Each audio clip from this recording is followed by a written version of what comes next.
അദ്ദേഹം പലതരം ഇതാണ് ഭക്തനാണ്. പിന്നെ സിനിമയിൽ നമ്മളെ പഴയ ശ്രീനിവാസനുണ്ടല്ലോ, ചിലപ്പോൾ മാലയിടും പിന്നെ അഴിക്കില്ല, ചിലപ്പോൾ നിരീശ്വരവാദിയാവും പിന്നെ പോരില്ല, ചിലപ്പോൾ ക്യാമറ ആയിട്ട് കിണറ്റ് ചാടാൻ പറഞ്ഞാൽ കിണറ്റ് ചാടും, ബോട്ട് മാത്രം ലക്ഷ്യം, കിണറ്റിലും ചാടും, കുളത്തിലും ചാടും, എല്ലാത്തിലും ചാടും. അത്രേ ഉള്ളൂ.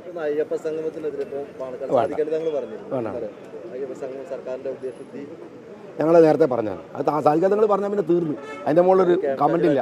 ഷാജിക്ക് തങ്ങൾ പറഞ്ഞ അഭിപ്രായമില്ല. നിങ്ങൾ ആദ്യം തന്നെ ഡിനേ ചെയ്തു, തങ്ങൾ പറഞ്ഞു തന്നെ, അപ്പോൾ പിന്നെ കഴിഞ്ഞു.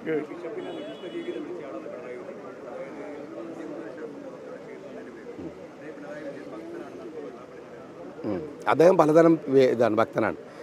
പിന്നെ സിനിമയിൽ നമ്മളെ പഴയ ശ്രീനിവാസനുണ്ടല്ലോ, ചിലപ്പോൾ മാലയിടും പിന്നെ അഴിക്കില്ല, ചിലപ്പോൾ നിരീശ്വരവാദിയാവും പിന്നെ പോരില്ല, ചിലപ്പോൾ ക്യാമറ ആയിട്ട് കിണറ്റ് ചാടാൻ പറഞ്ഞാൽ കിണറ്റ് ചാടും, ബോട്ട് മാത്രം ലക്ഷ്യം, കിണറ്റിലും ചാടും, കുളത്തിലും ചാടും, എല്ലാത്തിലും ചാടും. അത്രേ ഉള്ളൂ.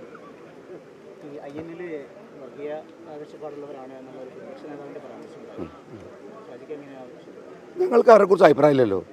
അയ്യനിൽ പറഞ്ഞ പാർട്ടിനെ കുറിച്ചൊന്നും അഭിപ്രായമില്ല. പിന്നെ അവർ വർഗീയെന്ന് മാത്രമല്ല, അവരെന്തിനാണ് വേറെ സംഘടിച്ചതെന്ന് അവർക്ക് തന്നെ മനസ്സിലായിട്ടില്ല. അത് വിശദീകരിച്ചതിന് ശേഷം ബാക്കി പറഞ്ഞാൽ മതിയല്ലോ.